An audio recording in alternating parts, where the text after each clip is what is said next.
Ayan. So, magandang tanghali mga ka-viewers at mayroon tayong i-repair. Ayan. So, actually ay natagalan ko na ito ng ng pinaka-cover dito. So, ito po isang ah, Hanabishi table fan. Ayan. So, bago pa lang ito sabi ng may-ari mga ka-viewers at ito po ay lang daw, hindi pa maabot ng 2 buwan. Sabi ni Sir yung nagdala dito. So, yan yung kanyang pinaka-cover sa labas. Ito. At bago pa yan. Ayan o. So, bago pa yan mga kabiyos o. Dahil nga, 2 buwan pa. So, yun yung kanyang problema ay bigla daw huminto. Bigla daw umikot. So, yun. Kaya dinala sa atin at pinaparepair. So, kanina ay nandito kasi yung may-ari eh. So, tinanong ko kung ano ang problema. Hindi ko naman na-repair siya dahil mayroon din akong ginagawang Bluetooth speaker. So, kaya minabuti kong kinat ko lang dito at pinakita ko sa kanila na sabi ko, ang problema nito ay thermal fuse dahil napaka nito, napaka lambot niya mga kabitso, pre-wheel.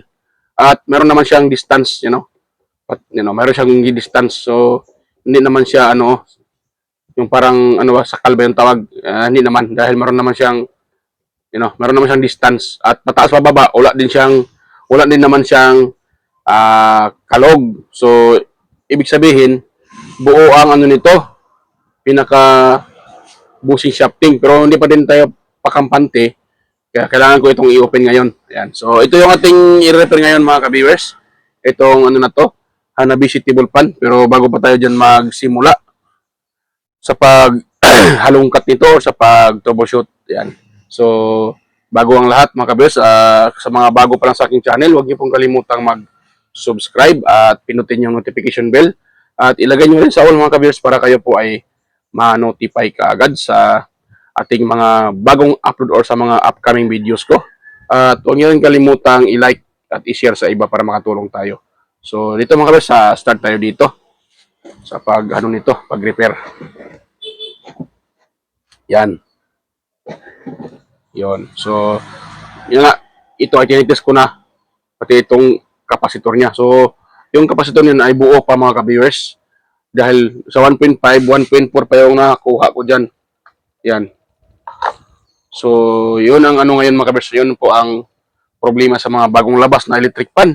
Ang daling masira yung kanyang pinaka-thermal fuse. Dahil simple naman ay yung kanilang electric fan ay ito lang isa. So, siyempre, gamitin na sa gabi, gamitin din sa araw. Pero dapat naman, pag gusto mong gamitin sa araw at sa gabi, dapat wag mo siyang steady gamitin. Dapat ay papahingain mo muna ng kahit mga 30 minutes lang yung electric fan. Yan. O kahit isang oras, yun, para hindi forsado yung electric fan at hindi mag-blown out yung kanyang pinaka-thermal fuse. Ayun mga ka-viewers. So, nga pala, sa pag-repair ko dito mga ka-viewers, dahil kung nakita nyo sa mga dati kong mga repair, ako naman talaga ay hindi naglalagay ng thermal fuse. Ayan. So, ngayon sa repair na to, ituturo ko sa inyo kung paano maglagay or paano lagyan ng thermal fuse ang electric fan or sakaling i-repair, gusto nyo maglagay ng fuse. So, yan ang ituturo ko sa inyo kung paano ito lagyan ng pinaka-thermal fuse. Ayan. Yan. Pero nakita nyo naman sa mga repair ko, hindi talaga ako naglalagay ng thermal fuse. Dahil para sa akin, may fuse man yan o wala.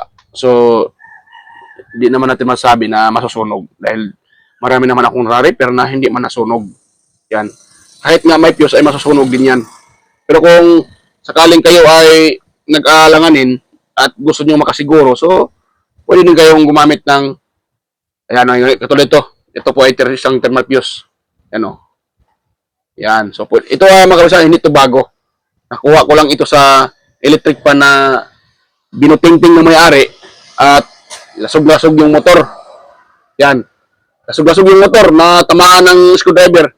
Kaya, nagpalit ako ng panibagong motor at itong kanyang pinaka-fuse ay kinuha ko. Yan. Dahil gusto kong i-demo. Meron kasing nagtanong sa akin diyan sa comment section, may nagtanong kung paano ba daw maglagay ng thermal fuse or thermal fuse doon sa pinaka-motor ng electric fan. Kaya ngayon, sa video to ipakita ko sa inyo kung paano lagyan. So maraming technique kung paano lagyan. Pwedeng itong pinaka-motor ay halughugin, tanggalin yung fuse at palitan. Pwede naman dito sa labas, mga ka-viewers. Pwede din tayo dito maglagay. Yan. Yon. So pwede tayo maglagay dito sa labas ng tawag dyan. Dito, balatan dito at hanapin yung common. At yung common na yun po ang ating dugtungan papunta dito. Bali ang tawag dyan, bypass. Bypass yan ang tawag mga ka-viewers yan. Bypass po yan. So para makasure tayo, para makita nyo kung anong ng common, pwede nyo rin dito i-open mga ka-viewers. Yan. Tingnan nyo dito kung anong kulay ng wire ng common. Yan. So pwede nyo tingnan dyan mga ka-viewers yung kulay ng wire para yan. So atin itong i-open. Tingnan natin yung pinaka-motor kung anong kulay yung kanyang thermal fuse. Thermal fuse. Mali, sorry. Yung pinaka-wire. Yan.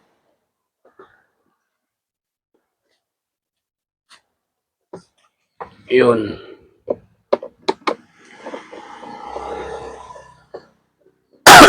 Excuse po. So, yun. Ayan, na-open natin. So, ito yung pinaka-common niya. Yan mga kabeso. Yung kulay puti dahil ito ay Hanabishi. Yan. You know?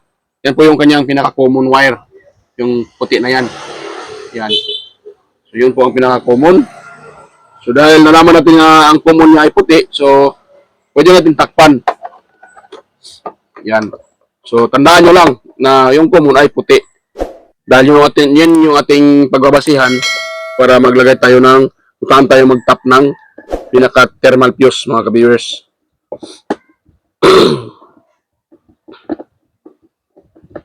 Yun. So, awin natin itong kanyang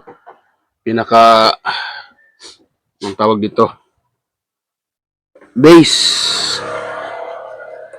Rubber base stopper. Yan.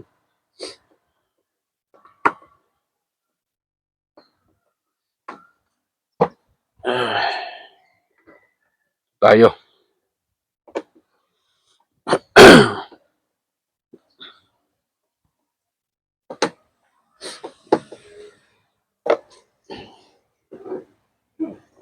Yan, sorry natin. Hirap mga ka-viewers, hirap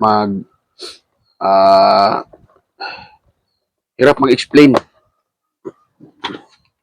Ayun. So dahil ganoon na yung forma, so kailangan nating i-open tong pinaka-motor. Dahil dito tayo magta-tap ng ng thermal fuse niya. Ayun. So open ko muna mga ka-viewers ha. Yan. So di ko na ipakita sa inyo ang pag-open ba ito para hindi tayo matagalan. At balikan ko lang kayo pag na-open ko na yung pinaka-apat na screw. So yan mga ka-viewers, at kung nakita nyo, na-open ko na yung tawag nito, yung pinaka-motor niya. So, nakita ko, buo pa man yung kanya, okay yung shafting. Itong sa kabila, tingnan natin.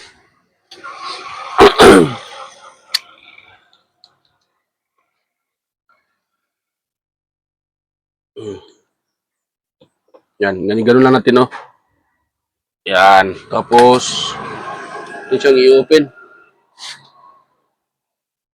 Tingnan natin kung wala bang problema yung sa kabila, pero malambot naman. Pero siguro walang problema dahil malambot Yan So, buo pa siya mga ka-viewers. Yan Wala talagang problema yung Wala, yalibal cellphone.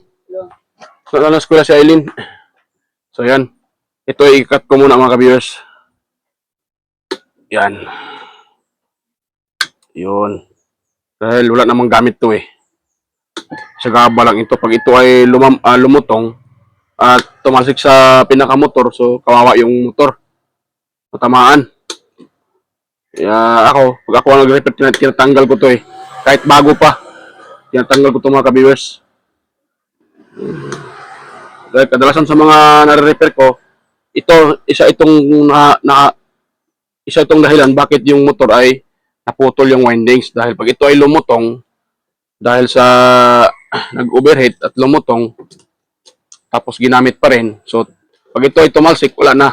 Tatamaan talaga tong windings. Ito. Yan. Kaya ako tatanggalin ko talaga yan sa mga repair ko. So yun, kung nakita nyo, maganda yung napaka ng shafting.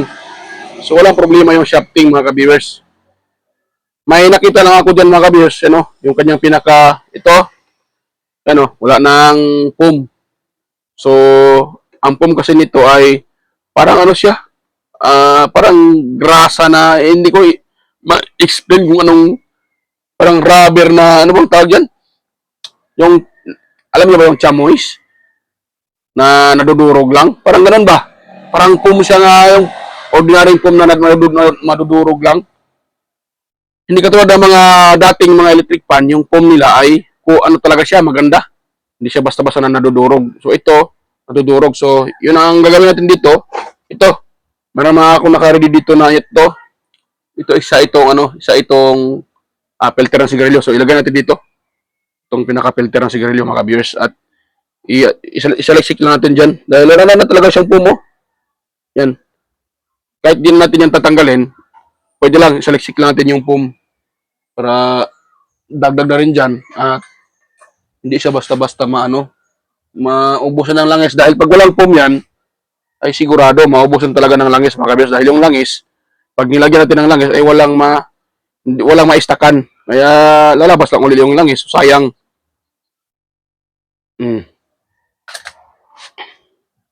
tingin ko baka siguro isa din sa dahilan na nasisira yung fuse dahil dito pag wala ng foam. Ito yung naubusan ng langis. Kahit lagyan mo pa naman ng langis, bagong langis, kung wala ng foam, useless lang paglagay mo ng langis, matutuyo lang yun. Yan. Kuha tayo ng lang muna. Lagyan ko din ng yan, oil. Hanapin ko muna yung oil ko. Ay ko lang saan ko na ilagay. Ayun yung tiyempo mga kabers. Yan Parang gusto namang umulan uli. Pangit yung tiyempo. Yan. Pangit yung tiyempo mga ka-viewers. No, may tindera. Naku.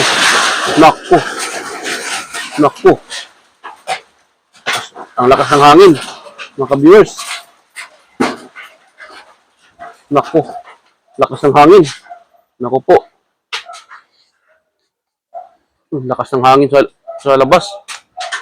Noy, tindira, Noy. Yasalo sa Eileen. Ang video yo.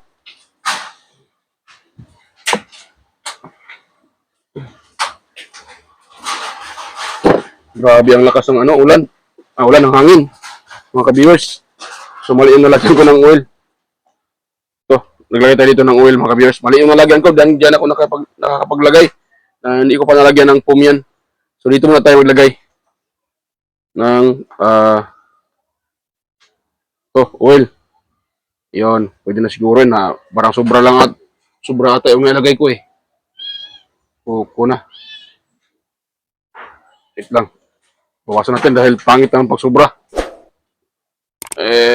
Tutulo yung oil doon sa pinaka-motor o dito sa baba.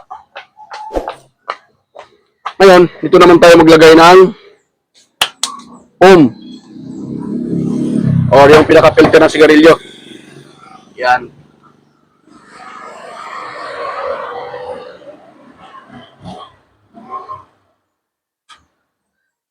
Yun.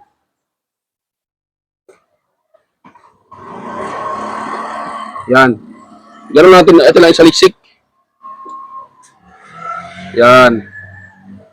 Ang purpose lang naman dyan, para may stack ka ng para may stack ka ng langis yung, para may stack ka yung langis ba. Pero pag wala yung foam na yan, walang ma-stack ka ng langis, so, sayang yung nasabi ko, sayang yung langis. Lalabas lang yun uli.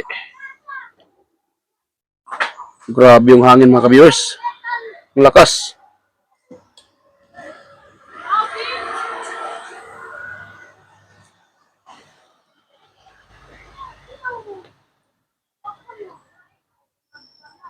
Lakas ng hangin.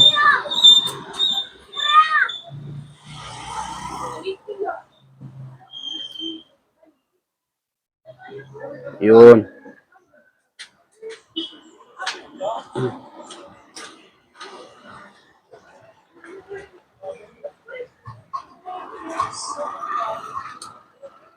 Yun.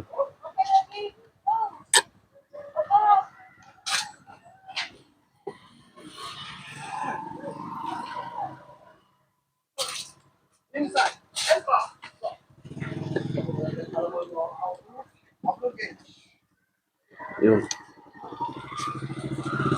Yan. Pwede na yan mga viewers. At lagyan ulit ng ano, foam.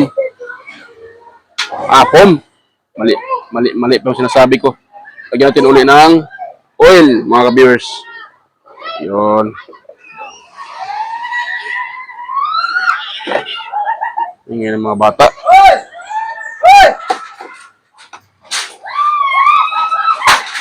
Yan. Lakas ng hangin.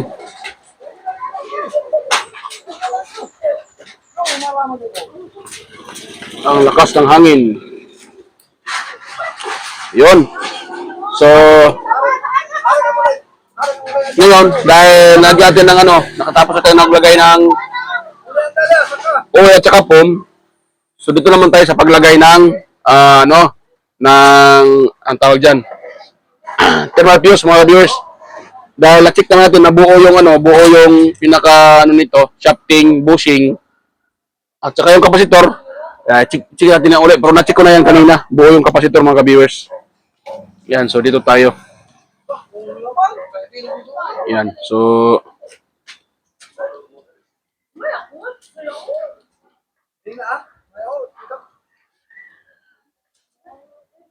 yan, so yan. At itong kanyang pinakatali, parang yan, lumutong. Wala. Kala ko lumutong. Yan, hindi pa. Okay pa siya. Yan, umulan na mga kabeso. Umulan na. So, laan na. May bagyo ata. Yan, so dito mga kabeso, lagay natin dito. Dahil, kung nakita nyo kanina, kulay puti yung nakita natin na, anong tawag dyan, common wire. Yung pinaka-common niya. So, dahil kulay puti yan, magbubutas tayo dito. Hanapin natin yung kulay itim, mga ka-viewers. Yan, lakas ng ulan. Yan, umulan na. Lakas ng ulan, mga ka-viewers. So, ngayon, hanapin natin dito para makita natin yung pinaka niya, fuse. Yan. Ang ingay na mga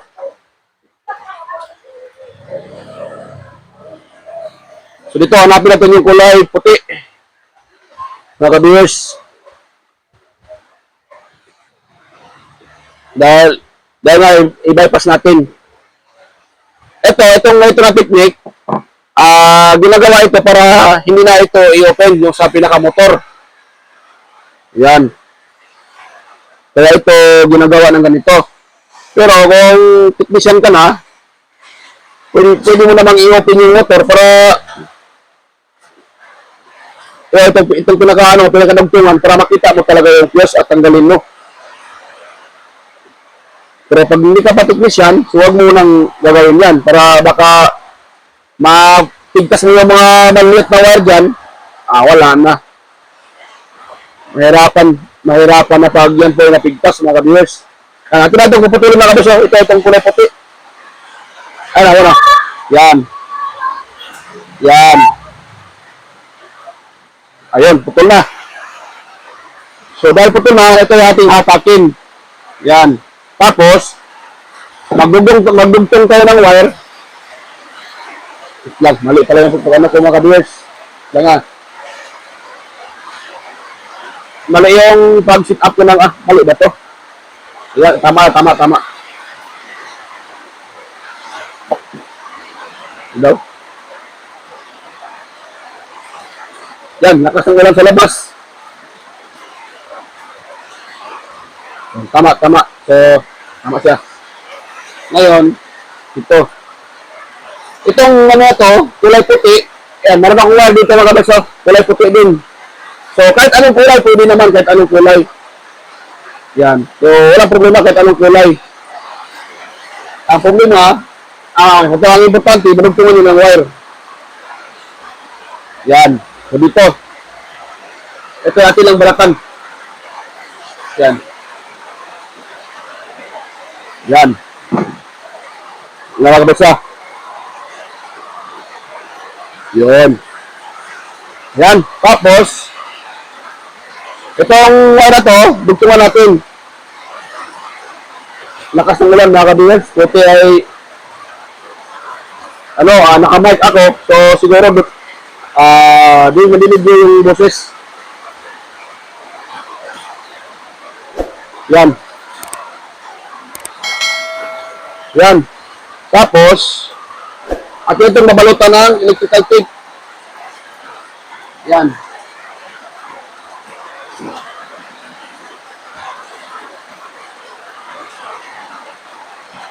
Patay ng electrical tape, mga viewers.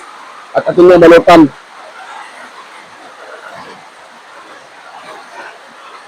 Marami delikado.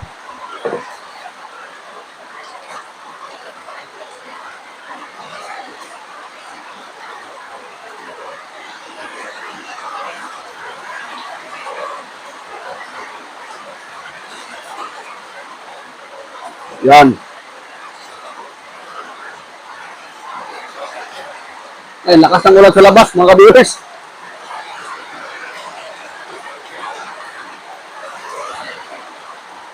Yun. Tapos, dito naman, atin siyang mabalutan para sigurado. Yan.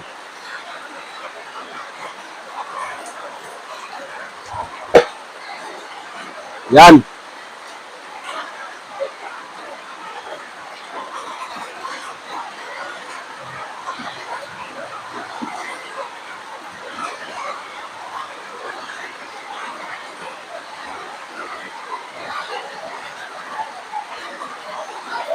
Ito tayo mga viewers. Tapos dito, ito ating putulin. Dito banda, ating putulin siya.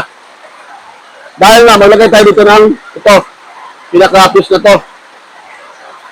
So, kailangan, dyan yung pasta niya. Yan, paganyan. Yan, dapat kasi yung fuse natin ay nakatap yan sa windings para pag uminit, maano niya, madidetect niya na init na talaga, at yun, magkakat off siya. Pag madidetect ng fuse na yung motor ay sobrang init, so, ito ay magkakat off na mga ka-viewers. Yan, ganun yan. Yan, so paputuloy natin siya dito. Yan.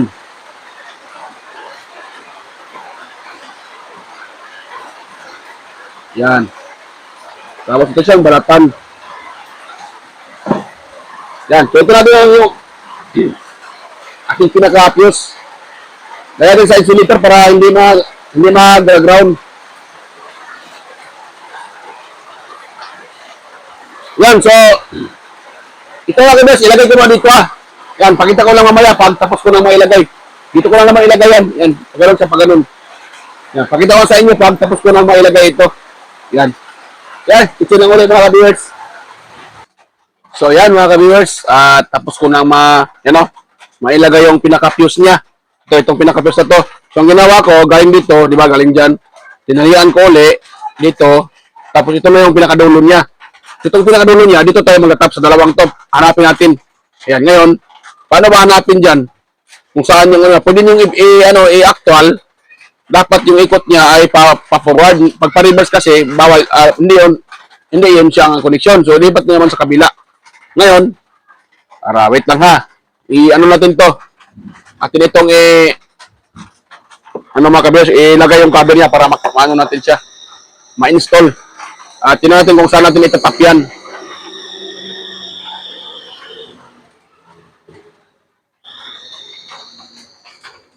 Yan. So, ito siyang ilagay dito.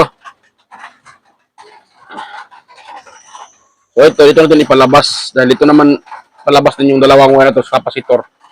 Yan, itong dalawang wire galing sa ating kapasitor, kasama yan sila dyan mga ka-viewers. Ngayon, atin siyang ipasok sa pinakaano niya. So, yun yung kanyang forma. Yan. Yan. Yun.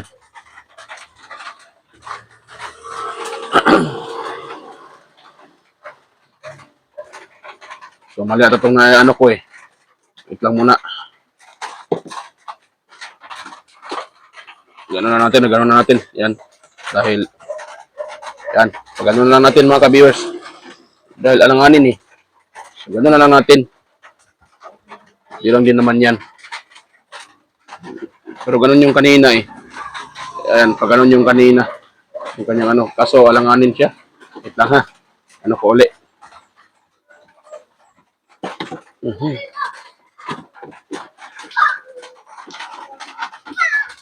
Yun.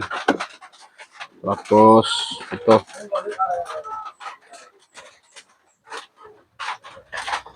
Yun. Yun. So, kung pag ganun siya, maiksi na yung ano niya mga ka-viewers. Maiksi.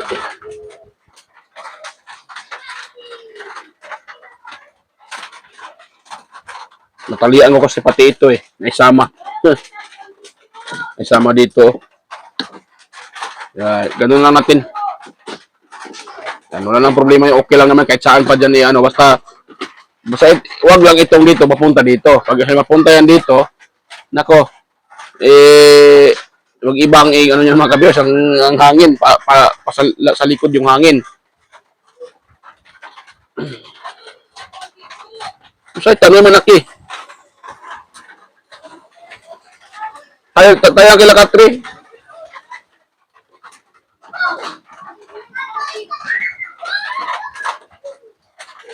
Yun. Ayun. So, yun siya mga ka-viewers.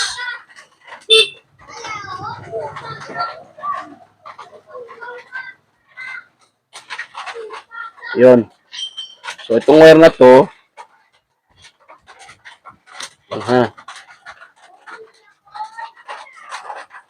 yan. So, lagay tayo ng ano, lagyan natin ng mga screw. Dito.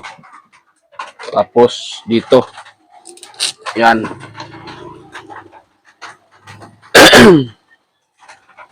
Excuse me po. Masakit yung ano ko. Masakit yung aking lalamunan.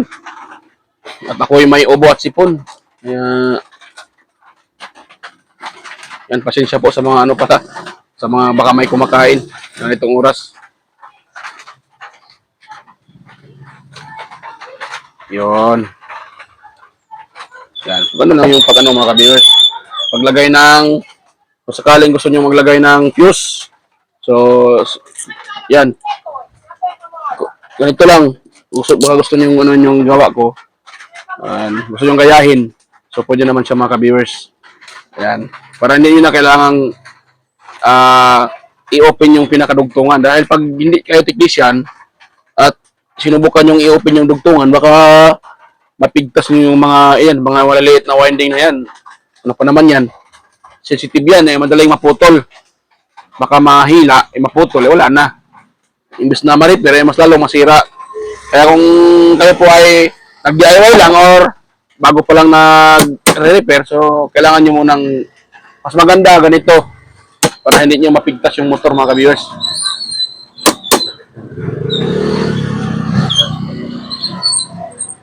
Yun. Yun. So, ngayon, magagawin natin dito. Lang muna ha. Yun ako muna. Yan. Ito muna itong ibalik dito para hindi siya gagalaw-galaw. Gagalaw-galaw eh. Pangit siya. Gagalaw-galaw. Yun.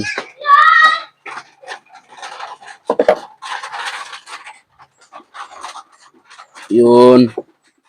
Tapos dito. So, gano'n lang mga kabis, oh. Yan.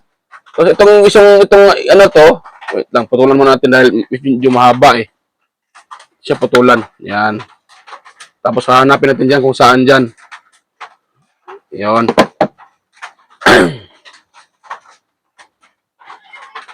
Kung mayroon kayong tester, pwede yun sa tester mga kabis. Katawa dyan, ganyan nyo. Kahit wala pang kapasitor, pwede yan. Kahit mamaya nyo nailagay yung kapasitor pag i-assemble na. So, hanapin nyo muna dyan. Dapat meron kayong tester. Yan. Tapos sa pag-reading dyan, dapat yung reading, dapat yung number 1 mataas. Dahil pag mababa yung number 1, ibig sabihin mali yung ating connection. So, tulad niyan. Or, kung mas lalong bumaba yung reading nyo, so mali yun. Eh, kung basta wala ka-reading tayo dito ng 100 plus na lang yung sa speed niya, or hindi abot ng 100 plus, ibig sabihin, mali yung ating connection. So, pwede natin ilipat dito sa isa. Yan, tulad nito. So, ngayon, i-on ko muna. Yan. So, pinito natin yung number 1, mga ka-viewers, yung number 1. Yan o, number 1. So, di ba, 260 ang baba. Yan o, number 1, naka-number 1 yun o. O, yop ko muna o, number 1 o. O, di ba, 260 lang. Sa ganitong motor, eh, dapat hindi 260. Dapat nasa mga 400 yan. 400 plus. Yan. Or 300 plus, ganun. Dapat mataas yan. So, ibig sabihin yan, mali yung ating connection. So, maganda natin dyan. Ito natin ilipat sa isa-isa. Itong sa isa. Ito tayo maglagay. Yan. Mahaba masyado eh.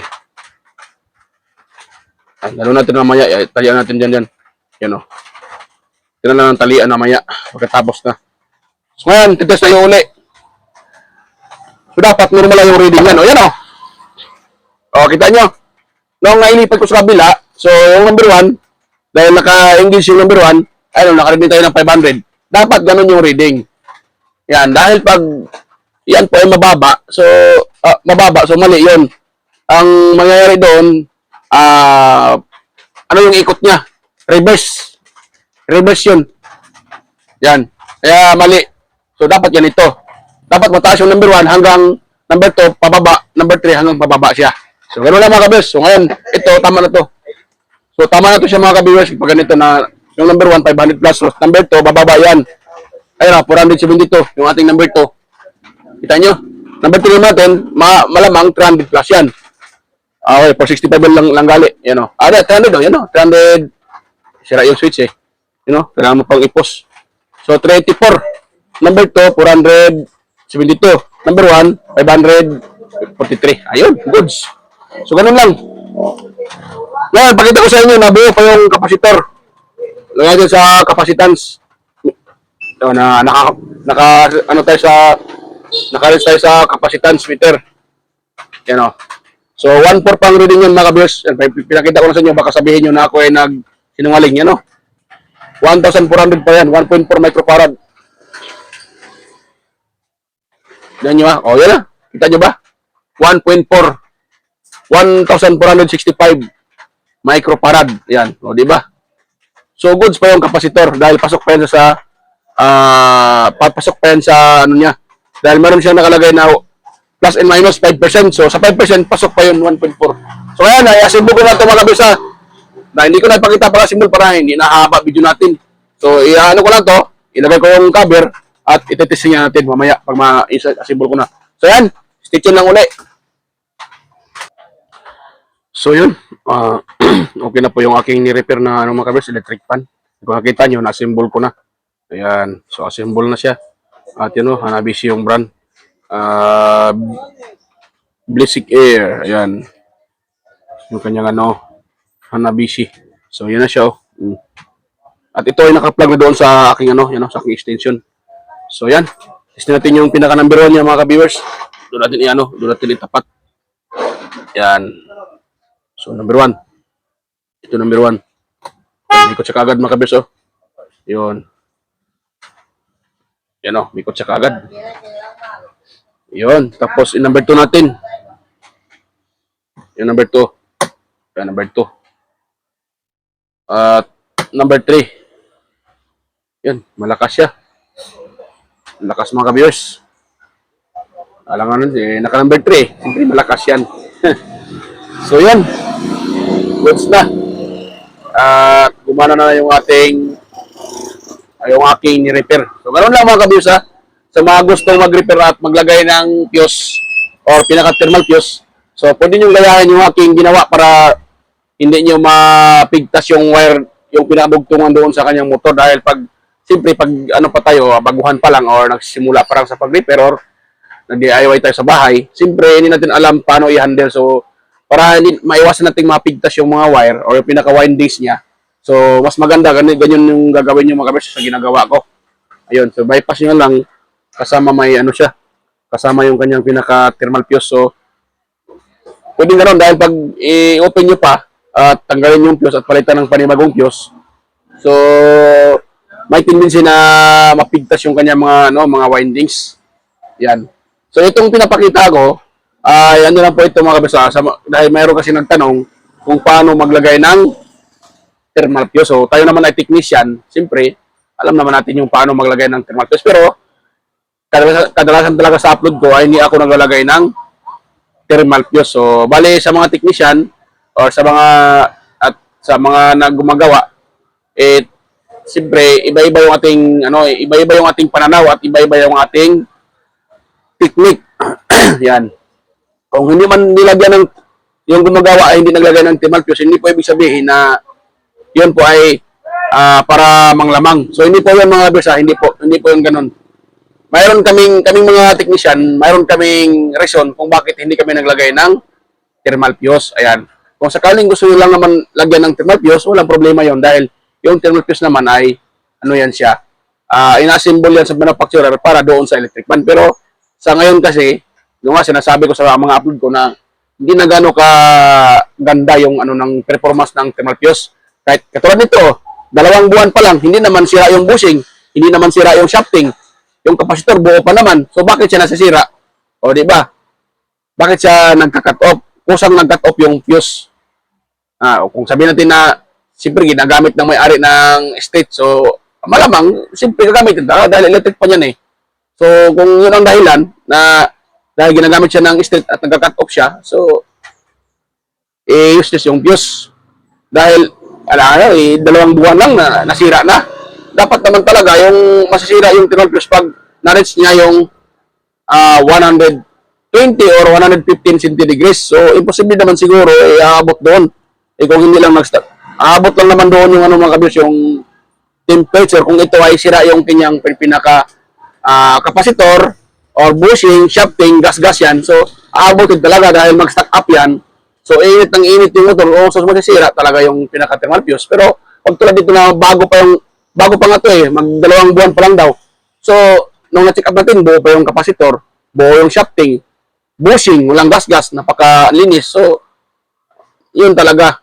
Pero, depende na yan sa inyo or sa lahat ng gumagawa kung maglagay ba ng fuse. Basta ako, sa lahat ng mga ginagawa, sa mga repair ko ng electric fan, hindi talaga ako naglalagay ng thermal fuse. Kung sa inyo gusto niyo lagyan ng thermal fuse tulad ng pinapakita ko ngayon, gayahin niyo lang po yan mga kabis para hindi niyo ma-damage yung motor. Dahil yun nga sinasabi ko, pag nagkamali kayo, siguradong masisira yung motor. So yan, hanggang dito lang po yung ating repair dahil gumana naman. Yan mga hanggang dito lang po at sana po kung mayroon man kayong nakuha ang kunting ideya, sana wag niyong kalimutan i-subscribe yung aking YouTube channel at pakishare sa iba yung ating video para makatulong din tayo sa mga gustong mag-DIY at repair sa bahay. At huwag yung kalimutang i-like yung ating video mga kabers. Ayan, bye-bye po.